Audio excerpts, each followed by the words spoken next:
loves, welcome to Conscious Chats with Jess, And Susie. where we have mind-expanding chats about this wild ride of life. We'll be talking about embodiment, self-mastery, health and wellness, spirituality, and everything else between. Thank you for being here, and we hope you enjoy this episode.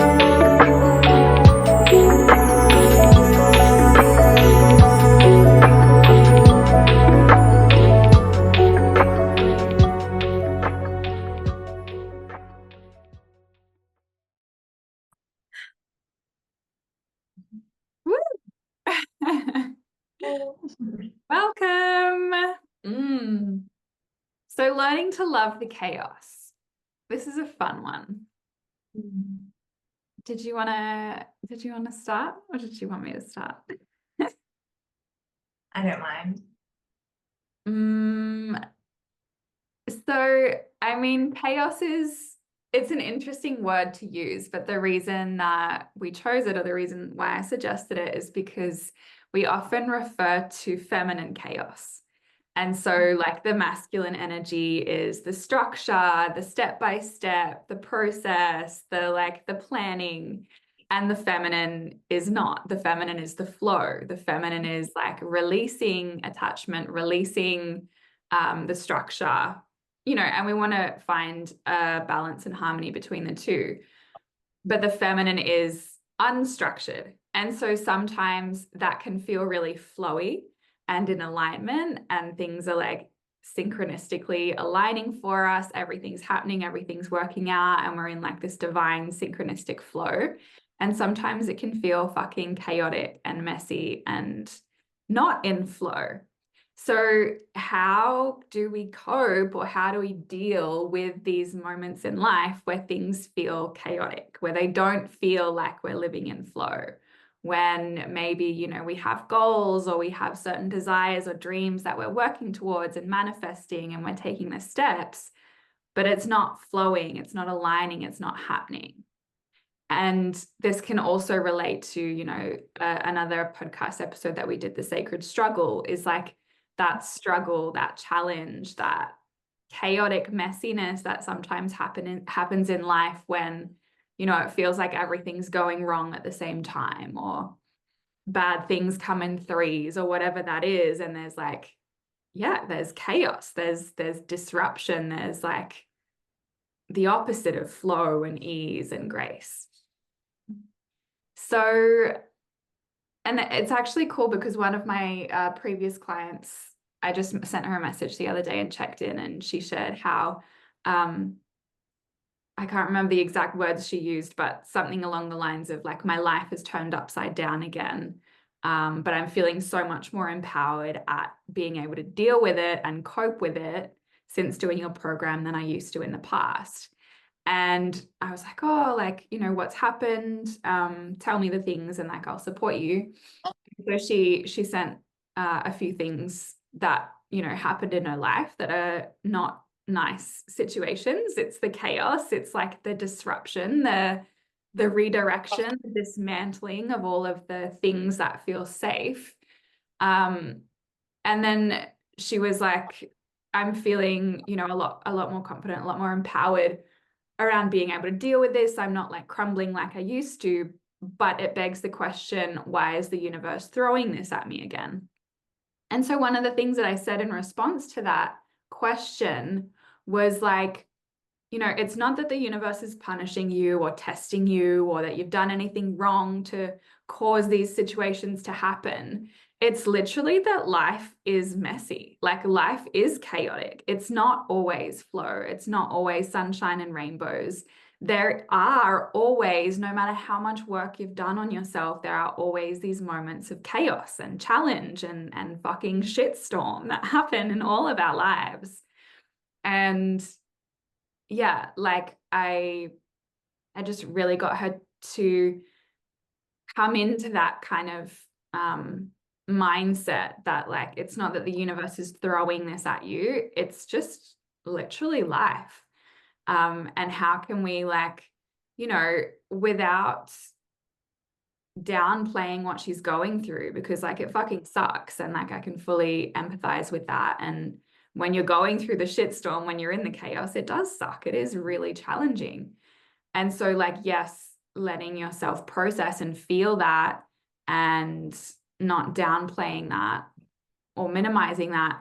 And also, once we've processed and we've felt the grief and the rage and the anger and the frustration and the like, what the fuck, universe, why are you doing this? Then it's like stepping backwards into, okay, how is this the divine redirection? How is this the chaos or the bushfire that's burning everything to the ground to make way for the new growth, to plant the seeds of the future, to plant the seeds that I'm actually desiring to create in my life? So I don't know if that's where you were thinking of going with chaos, but that's where my mind went. Well, I don't even know where I was thinking of going, but I looked up the definition of chaos, and it's complete disorder and confusion.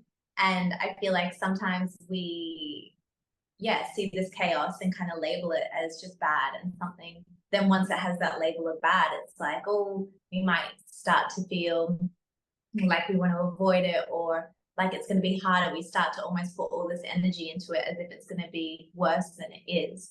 So it's really interesting, the title even of this podcast, of learning to love the chaos, because it's this honoring that it's part of life and it's messy and you can't avoid it. So what can we do, knowing and expecting that it's just part of this duality type existence that we live in, where we are humans and we are going to mess up, and there are going to be times where it feels slower, or like we're failing, but that's just one perspective or a way of looking at it, and it's also just not true. But we might then perceive that as the reality of like, oh my gosh, here comes chaos again. And then there's these sensations of like, I don't know if I can deal with it, and then potentially anxiety from past experiences of when you felt like everything was chaotic. That all come together. So I also love that you shared the story of your client who's done the work with you, and this time that it's come around, she feels prepared, she feels empowered, and although it's there, it's not destabilizing her to the point where she feels like she's losing herself in it. Like, I always like to imagine the tornado, and there are moments in my life where I'm in the external part of the tornado, going around, house going by, cow going by, like whatever. It's a mess, and who knows what's going to happen next. And then I try to start to bring my awareness into that center, that still point where you just kind of observe. And it's also this sense of like detaching, like allowing yourself to, not attach yourself to this human experience, but kind of be like, okay, how can I be the observer of this without kind of getting caught up in it or being dragged down by it? And that's where it's almost like we get to transcend it, not that we bypass it, but it's just like it's no longer having that hold and that heaviness and that kind of drawing down, that like you're suffocating, because that can be what it feels like. And this has just been, I feel lately for me, I've just been in the grind and the mundane. So I'm like looking for, and it's not chaos, but it's like not as in flow as I would like it to be. But then how can I learn to just appreciate it and have those moments of connection and enjoyment and pleasure within what I feel is less, kind of less slow than I would desire normally. And throughout this time, I've sort of been just kind of, it's winter here in Sydney, in Australia, where we are. And just even like observing the seasons and recognizing like that this is just the season and it's going to pass. And what are the gifts of the season while I'm here? Like, what is it that I'm meant to know? What is it that I get to learn? How can I honor just doing the task and getting through the day in that way, step by step, without it attaching meaning that then makes me feel disempowered or disconnected to my purpose, or makes me feel like yeah, it makes it as if because I'm not in flow, then something's wrong. Like trying to find that thing that's wrong or bad, or how can I fix this situation? It's no, nothing's wrong. It's life. Like, how can we enjoy all parts of life? Yeah, yeah. I'm smiling because this is something that I come up against in my business so much. And last podcast we spoke about the journey of sacred soulpreneur life, the journey of a heart-led entrepreneur. And it's it's a lesson that I have to keep learning and keep remembering over and over again of like, what happens in my business is like I'm taking all of this action, I'm doing all of these things, and then quote unquote it's not working, or like I'm not making the number of sales I want, or I'm not getting the number of leads that I want, or whatever. And so then I like stop and I turn backward. It's like this visual of like this person that's like, I don't know, like running a marathon or something. And then she like stops and turns around and looks back and she's like, but I haven't gotten anywhere. It's like, yeah, you keep going. You don't stop and turn around like and look at like what you've done and like wonder if it was good enough. It's like, no, you have to keep going. And so like I feel like that just kind of relates to what you were saying about when it's not fully in flow, and then you're like, why isn't it working? And like trying to find the problem, or you're trying to find why you're not in flow, when like all you need to do is keep going, keep doing the things, and that will take you into your flow. Yeah, it's a funny little thing that I keep learning. Yeah. Um, It's funny. It's like when you were saying that, I just love the image of, yeah, no one would stop halfway in a marathon and then look back and be like, what's going on? And for me, that's like this belief that it's not good enough. And then I feel like I'm continually learning that whole lesson of, yeah, you're worthy, you're deserving, and you're doing great. Like, not kind of, what am I tallying it up against when I'm saying that I haven't done enough work, that I haven't been working hard enough? And then the only answer to that is like, you have to do more, there's more, there's more. And that in itself is like a lot of pressure and creates more chaos. So it's interesting to kind of see where we create the chaos. And I also love the image of like the duck on still water, and like underneath the duck's legs, like because it's like you won't tell from the outside, but it's interesting to see where all this chaos and yes, like you said before, that there are times in life where there's a lot of stuff going on in the world, and we're experiencing it, and it is like a lot, and it is a struggle. It's not that we're just making it up, but there are also times where we can like layer on and make it harder for ourselves as well. So how can we give ourselves more grace and more love and more compassion in those moments? Yeah.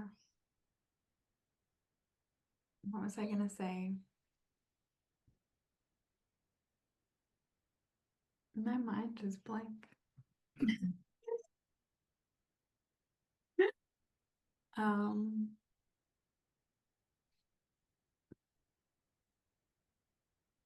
I also love that when you started with the feminine is chaos, like this is also, that teaching just reminds me of like how you can't separate it from life, because life is the feminine embodied for the love of Shiva. And it's like we want to experience all these different phases and all these different cycles and all these different seasons, so that we can come to know like our infinite self, so that we can understand and get glimpses of that which is infinite and unwavering. But in order to know that, we have to kind of know the opposite. Yeah, exactly. I was feeling that correlation as well, which I think we spoke about another episode too, of like the duality. Like we are on this physical earthly human plane to experience the duality, and our cravings and attachments to all the good stuff and our aversions to all the bad stuff, like creates the struggle, creates the internal chaos. If we're in chaos externally, but internally we're not resisting it, or resisting it, we're not like judging the chaos as this means I'm bad or this means I'm wrong, or why is this happening to me? And obviously this is challenging, like I'm not saying that I'm an expert at this at all, but the path of the yogi is to find equanimity in all of it, to be in that external chaos and to actually not be resisting it. And then the same on the other side is like when we're in the flow, can we also not attach so strongly to that? Because it feels so good, but it only feels good because the opposite feels bad or uncomfortable or challenging. So like something that I learned in Vipassana, a quote that he always used to say is, "This too shall change. This will also pass. The good and the bad, the highs and the lows, all of it will pass. All of it will change. All of it will cycle back to the opposite." And so can we be less attached to the quote unquote good things and less resistant to the quote unquote bad things? And therefore our internal level of chaos is actually not really chaos. It's like, oh, well, this is happening again and it's going to pass because it always does. And that's challenging, like I said. So challenging. And I feel like it is a forever lifetime practice that we get to continue to get better and better at, because like you said, there's different layers and different contexts for these lessons as well. And I think I've learned to kind of come when life gives me something that I'm like, haven't I already figured this out? Like to no longer have that reaction. Like, okay, like how can we go deeper with this lesson and welcome it more, rather than kind of get frustrated that I'm in a similar circumstance or I feel triggered or upset in the same way as, another time that I felt like I moved through. So it's just funny how it's packaged. These little gifts are packaged differently each time, slightly, and to kind of catch yourself when you react or respond in a way that surprises you. Someone explained that to me once as like life is a spiral, like how when if you feel like you've already processed something or you've already dealt with a wound and then it comes back again, it feels like you're just going round and round in circles. Like, I already did this, why is this same thing back again? But when you think of it as a spiral, it's like it's not the same place. Spirals are moving upwards or downwards, but in this case, we're going to go with upwards because that's nice. So, you might be back at that same kind of wound or experience, but you're at a new level with it. And so it's like that spiral that's spiraling upwards, which I really like that analogy. And now when the same kind of things come up again, I'm like, okay, this is the same thing, but it's slightly different. And I'm going to move through it in a slightly different way. And just a really simple example that I actually wrote about in my weekly newsletter for this week. So if you haven't signed up, you should sign up because it's great.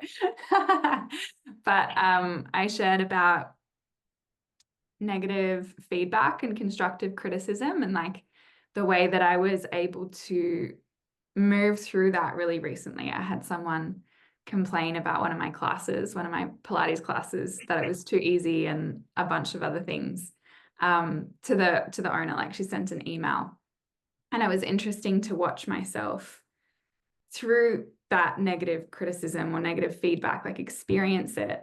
And what I shared in the newsletter is like when someone gives us negative feedback or constructive criticism, that's very emotionally charged. I think, we even mentioned this maybe last week when you were talking about your friend and the yoga studio. There's often like very subtle micro truths in that feedback that they're saying, but the intensity and the charge that they're bringing it with is projection. And so with this particular criticism that I received, it's like, okay, there was actually some truth to what she was saying. And I can take that on and get the gift in that and realize like, yeah, I could have gotten to class a little bit earlier. I could have woken up a little bit earlier. It was like 5:45 a.m. that I had to get up as it is. So I was like, I don't want to get up. But like, yeah, I should have got up 5 minutes earlier. And that's okay. Like, it's like, okay, that's good for me to know. Next time when I teach that class, I will get up earlier. And was that class easier than previous classes? Yeah, probably, because I was actually really tired. And so what I need to do is just practice less when I teach. And that's also a good lesson for me.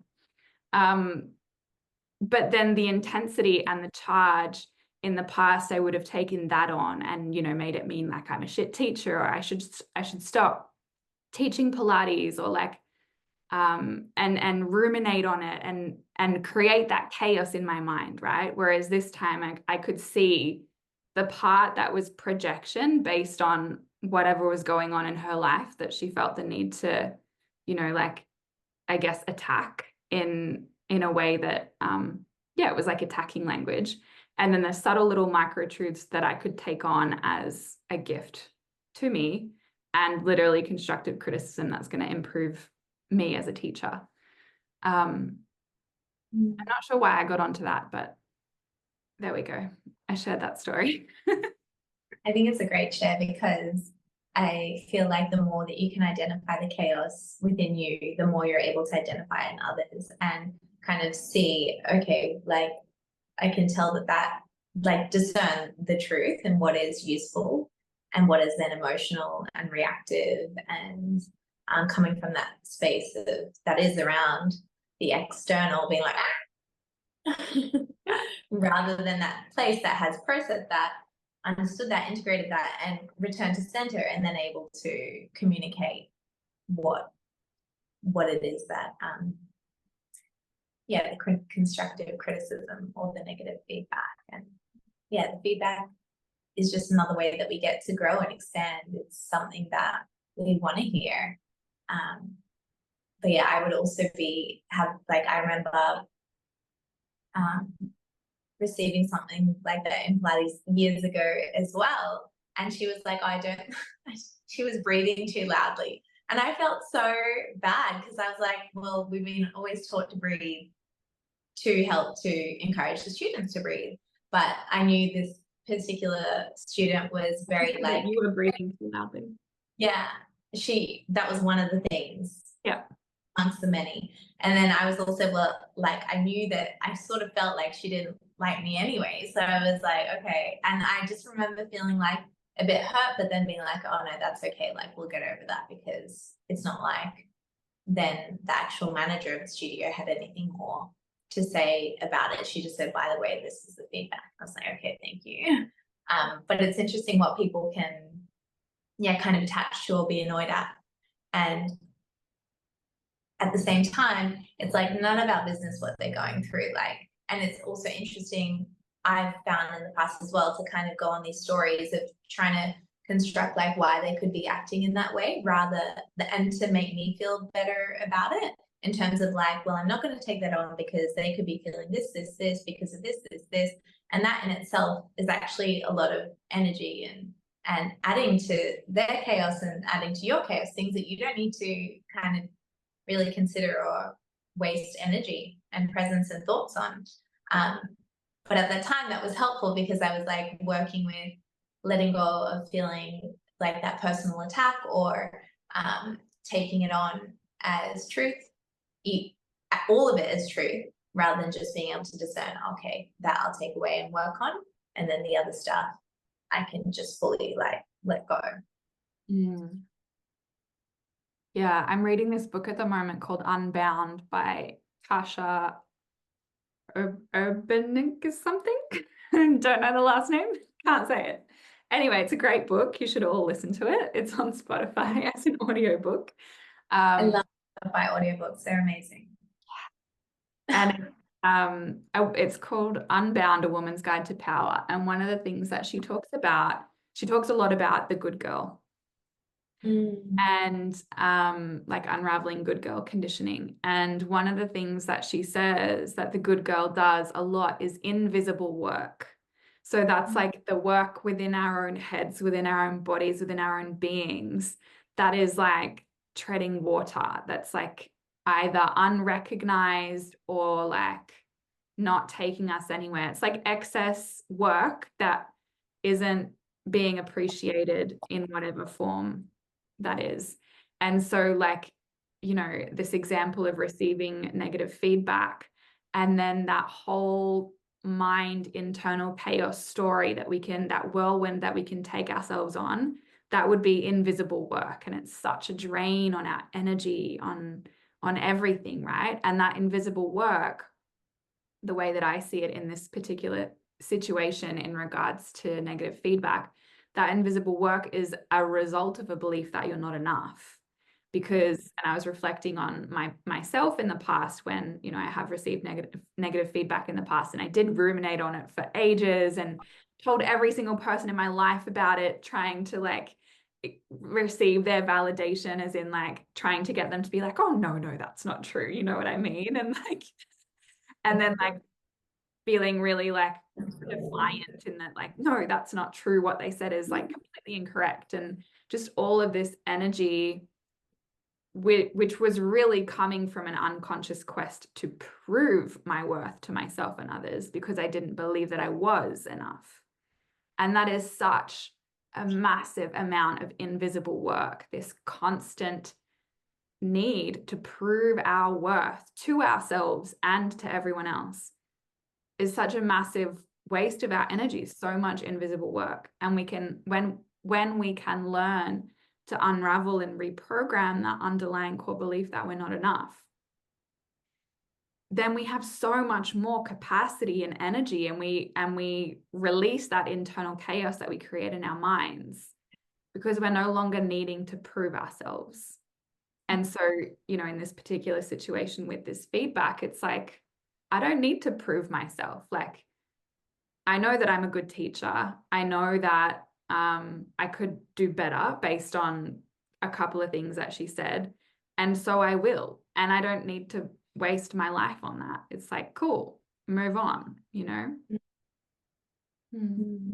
That choice of words, waste my life. Like, I feel like that invisible work is something that I've been able to catch myself and work on. But yeah, when you're thinking, overthinking, all the energy, all the life force that is draining, you are literally wasting your life. Like, and it's like, how could you think that thoughts, just having repetitive looping thoughts, can waste your life? But it does, because it's draining you and it's taking that away. And we want that prana within us, so that we can have that boundary, so that we can, you know, see and define and discern like what is true for us and what is true for other people, and then not get so caught up or kind of entangled in their chaos, or then take that on and make it our own, and all of that. These nets and these spider webs. When you were saying that, I just had the image of like when we go to yoga, and like typically it's a bit more with beginners, where you're like, okay, establishing the breath first, and you've got that calm breath, and it's smooth, and it's even inhales and exhales, and they're seated, and then they get into a particular pose where they start to hold it, or it's difficult and that it's harder, so they start to like kind of puff and puff, and it's just interesting to kind of be like, come back to the breath and find that center once more, and see how that kind of like opens up and softens. But we're kind of like retraining the body and the mind to deal with these stresses, or these moments that feel chaotic or challenging, so that we don't get lost in it, so that we can move from that space that is, centered and grounded, and more thinking clearly and breathing better, and not kind of like getting all small and constricted, and then adding to it, making it harder. And it's amazing how much that breath and just focusing on that can unlock that, focusing on that life force or the prana can just open up and just almost clear a lot of the blockages that we start to hold or grasp or attach to. I love that. And I love what you said about draining the life out of you, and how boundaries can protect that. Like boundaries, I got this visual of also in yoga, when we teach pranayama or breath work, we sometimes teach bandhas, which are energy locks that hold the energy inside for a certain period of time. And I feel like boundaries are like bandhas. They're like energy locks that conserve and protect that energy in the spaces that we want our energy to be. And so a big part of boundaries is like boundaries with ourselves around what we will allow ourselves to do or think or ruminate on. Like not overthinking is a boundary that I can have with myself in my own mind.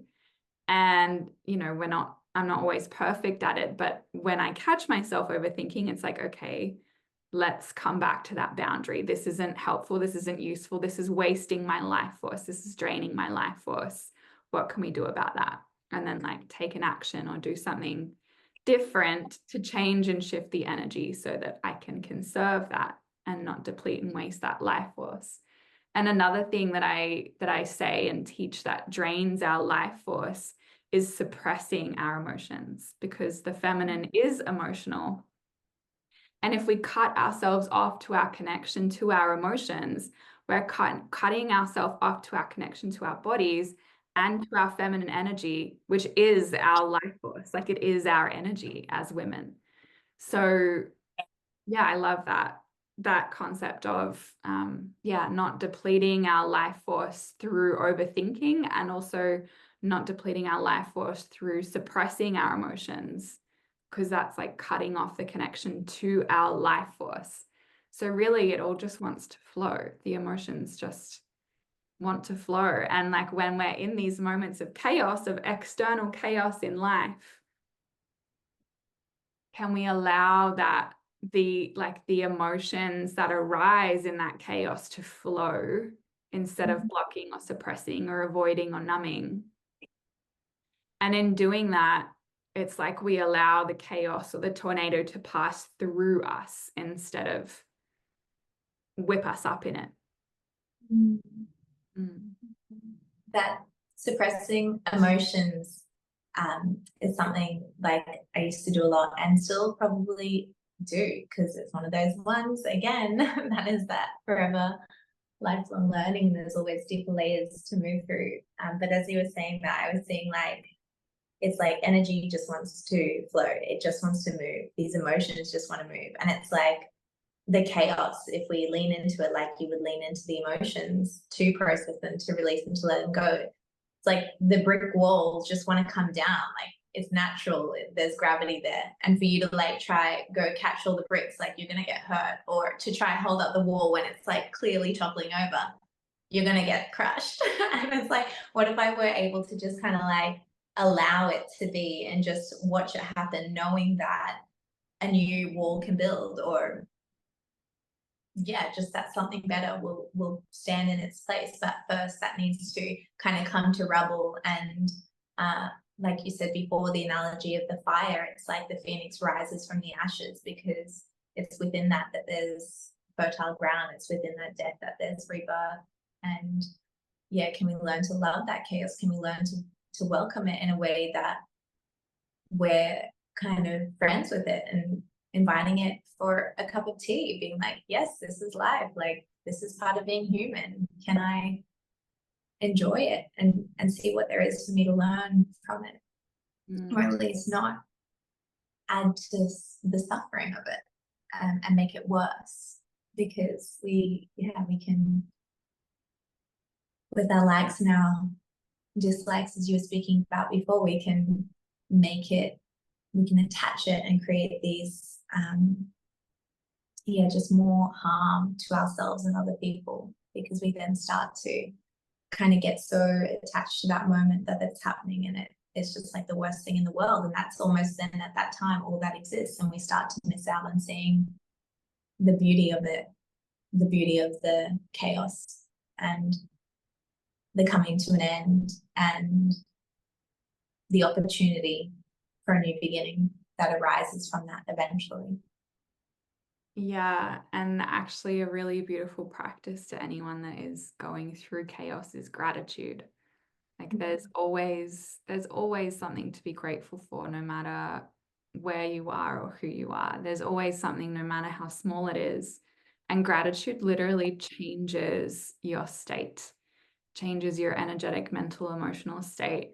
And when we can tap into the frequency of gratitude, like everything just feels so much better and so much easier. And yeah, what you focus on expands. So if you're focusing on the chaos and focusing on the resistance to the chaos and the unfairness, then that's, as you were saying, all you can focus on. And that becomes all that you talk about with everyone around you. And then people are like, fuck, I don't want to be around her because she's just a downer. But if you can start to lean, like even, you know, for anyone at any stage, like a daily gratitude practice of writing 3 things or 5 things or 10 things that you're grateful for in your journal, or saying them to your partner in the morning when you wake up or when you go to sleep at night, or texting them to a friend. Like gratitude is such a beautiful, beautiful energy to begin to tap into, and it really truly shifts our state, our energetic field, and therefore shifts what we're in alignment with. And again, what we focus on expands. So the more that we focus on gratitude, the more things that we want actually will arise, and also the more aware we are. Because when we're focusing on the chaos or the negative, then something that we actually want or desire might come in, but we either don't notice it or we don't pay much attention to it. Whereas if you can shift your focus, it's like a spotlight, I guess. If you can shift that spotlight to focus on the gratitude, then that begins to spiral us upwards. And we attract more things that we're grateful for, and also we attach more meaning and energy to them. So they kind of, yeah, it's like this spiraling up.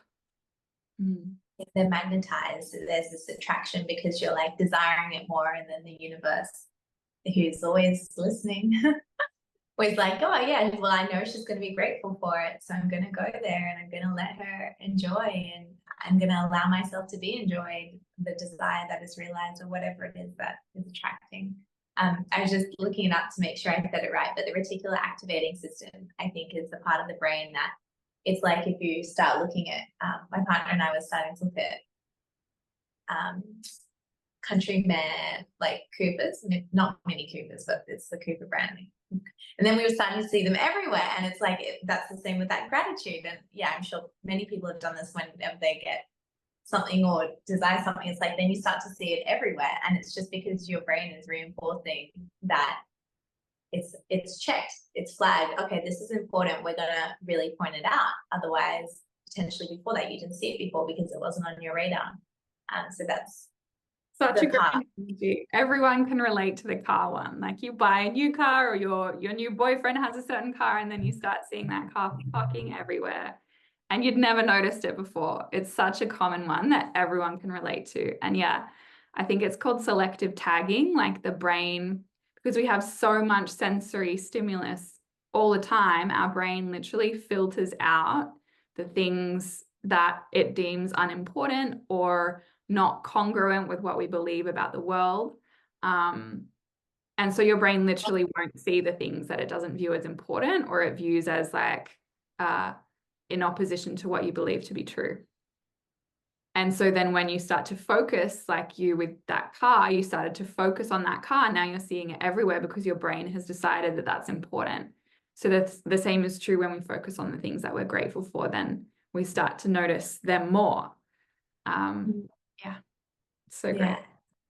And in our with Sanctuary Online, at the end of every live practice, we get to do gratitude together, and I always love that part because you get to hear what other people are grateful for, and there's like so much resonance there, and just you being able to express what you're grateful for, like you were saying, having that daily practice, just having that shared and witnessed, just does so much to drop you into this heart and to feel the qualities of the love and kindness and compassion. And your heart is like the organ with the biggest electromagnetic field. Like it can be felt outside of your skin suit.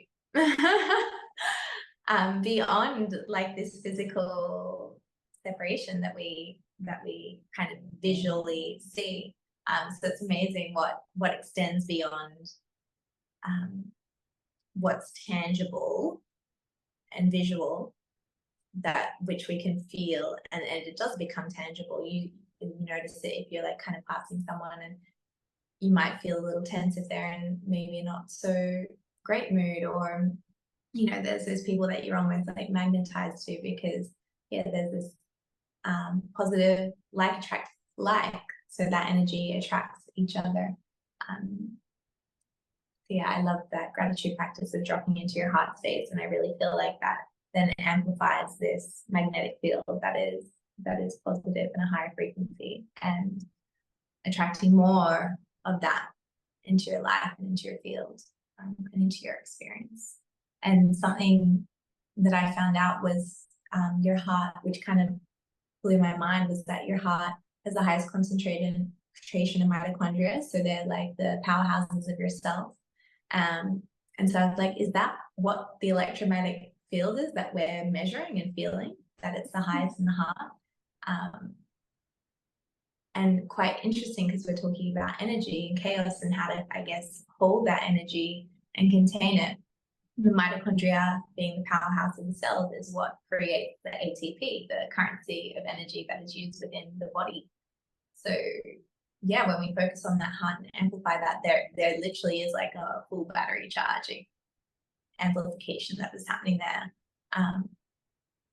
which is pretty amazing. So I love as well how the yogis, their whole practice is really about refining, increasing their capacity to build energy and then direct it purposefully. And so that in itself, like, what would the world look like if we had more awareness of our energy and weren't kind of leaking it out everywhere? Like, what if we were able to contain it, direct it into a space where it's youthful and uplifting, and not focusing on problems, but helping to create the solution? Like, who knows what that life would look like, right? And it's something that I aspire to every day, but of course my humanness sometimes gets in the way.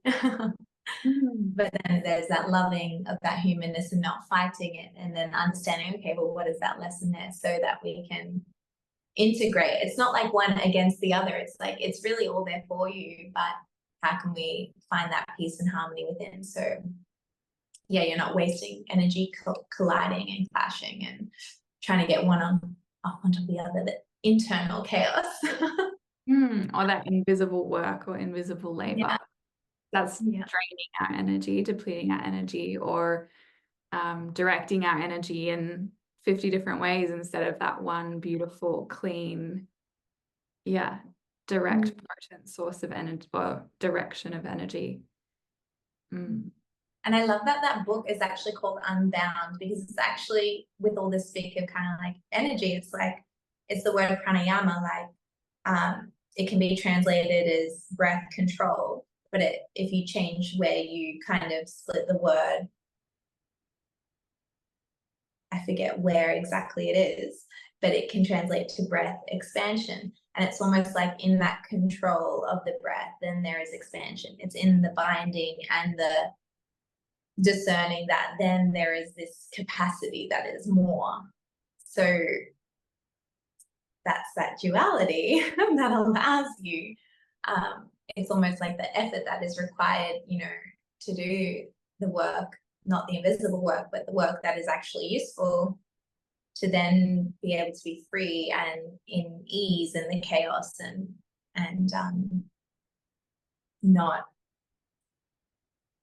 not struggling with it or fighting against it. But initially there's that effort, there's the struggle, really. So how can we welcome that struggle, knowing that there's freedom through it and liberation and this sense of being unbound? It's like the input of energy before the flow. Yeah, because flow is like a high energy state, and in order to get there, you need to actually put energy in. It's so interesting. Yeah. The analogy that I mentioned before around, when we're in the chaos, it's like the bushfire burning everything to the ground to make way for new growth. And, this is an analogy that makes a lot of sense in Australia because there's lots of bushfires, and there's a particular tree that actually needs fire for the seed pods to crack open for them to then grow and be fertilized or planted in the soil for them to then grow the new trees. And yeah, this is an analogy that I was using a lot through my last breakup. And we both said it a lot. Like towards the end of that relationship, we were kind of stuck in a little bit of a trauma loop where we kept re-triggering and re-traumatizing each other, not intentionally, but it was just the dynamic that was at play towards the end. And it was like we both felt like we just need a big bushfire to burn all of it to the ground to get us out of this loop so that we can regenerate. And, in that particular dynamic, that had to be separately. And that was really painful. It was really, really, really fucking painful. It's the most pain I've ever been in my life, because it was the first time that I fully allowed myself to feel all of the pain. And so I felt the pain of that breakup, plus the previous 2 breakups, plus my dad leaving me when I was 9, because I'd never fully felt those things before. But that intensity of the chaos, the intensity of the pain really did burn everything to the ground. And like a phoenix rising through the ashes, I grew so deeply in so many beautiful ways. And it did plant the seeds for my future. And I could feel myself, like I really went really deep into emotional release practices and would like sob and wail and like cry out in pain and punch pillows as I was sobbing and like feel the depths of my pain. I really allowed myself to go super deep in that. And at the same time, I could step backwards and witness myself in that pain and in that expression of pain. And I could observe from the outside that this was beautiful and it was okay. There was some level of detachment sometimes, and seeing it for what it was is like as the chaos that needed to happen for the great redirection, the great rearrangement, or the bushfire to allow for the regeneration. That's beautiful. Yeah, there's beauty in the chaos that is part of, I guess, the practice of gratitude, is just appreciating the purpose for it. And yeah, the seeds that get to be planted, the fertility of that process as well. With every death, there's a rebirth. Yeah, which again is just looking to nature to see that beautiful cycle. And the society that we live in like doesn't often honor or take account for that cycle. As we've mentioned before, it's like we want to be in this continual growth phase, but that doesn't exist in nature. It's a birth, growth, decay, death, the rebirth cycle that exists in nature. That's the natural cycle. Yeah. And we're so part of nature. That's one thing that I was talking to a few people about, was just like, winter's the time to hibernate, with this feeling of feeling like I'm just in the grind and wanting to kind of stop altogether. But feeling like I couldn't because of responsibilities and just the ongoings of life. Yeah, being like, if I could truly honor the winter, the hibernation, the stopping, like I felt like that could be the answer. But I also know that it's not about because I sometimes think about the yogi and how it all started was this renouncing of, in India, they have the hierarchical system where like you're born into what you're meant to do. And all those years ago, the yogis said, no, this is not for me. And they kind of were the rebel that retreated to the forest to go meditate and practice and kind of renounced all of societal obligation. And I always love the tantric yoga of how it allows the yoga practice to be accessible to the house dweller, to the person that is in life, to the one that is still holding their responsibilities, not renouncing their duties, but I guess doing their best to make the most and find the pleasure and the beauty and the joy in life. And it's interesting to kind of have these thoughts of fantasizing of leaving it all and then coming back to that gratitude of being like, no, but there's so much here that I actually enjoy. And even moments where I go away on holidays, it's like I miss the routine, I miss the mundane. And so what is it about being here now that is making it uncomfortable? Is it just my resistance within?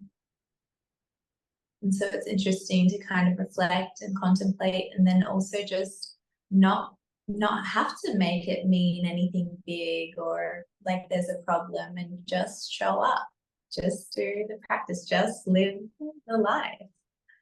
Yeah.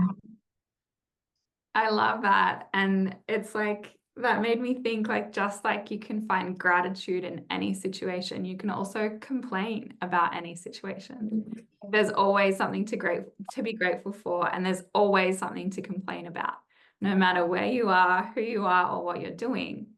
So what are you going to focus on? Whether you're on holiday, whether you're on holiday in the Bahamas and you're complaining, you know, like, not super complaining, but you're like missing the routine, that could be a complaint.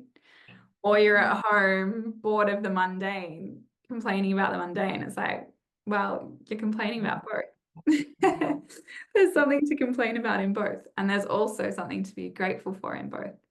So yeah, it all comes to that perspective and like how you look at it and what your approach is. And I'm sure that we can all think of someone in our lives that we know that is that inherent complainer, that no matter what they're doing with love, no matter what they're doing, no matter where they are, no matter how amazing things are, oh, the holiday was too hot, or like the tour guide was too snobby or something, you know, like I have a family member that's like that and I just laugh.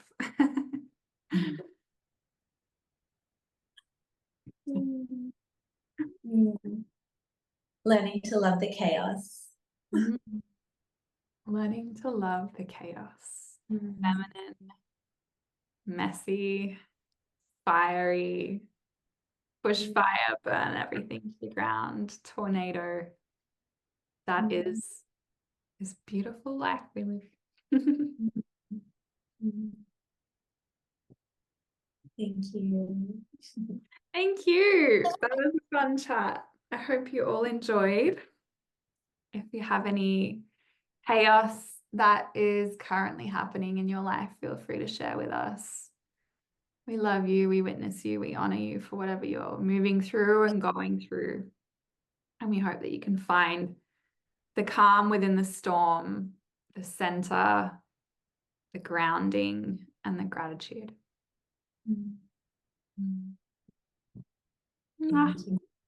Thank you.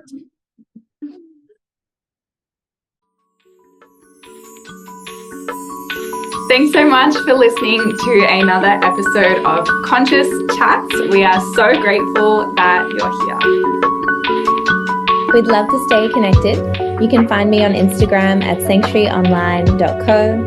I offer online classes of yoga, Pilates, barre and yin, on demand and live, and I would love to practice with you. And I'm on Instagram at Sacred with Susie. Susie is spelled S-U-S-I-E. And I have a variety of offerings on feminine embodiment, emotional mastery, and more. including my signature program, The Fully Expressed Woman. Feel free to send either of us a message on Instagram if there's any conscious chats you want to hear us riff on. Otherwise, have a beautiful day. We love you.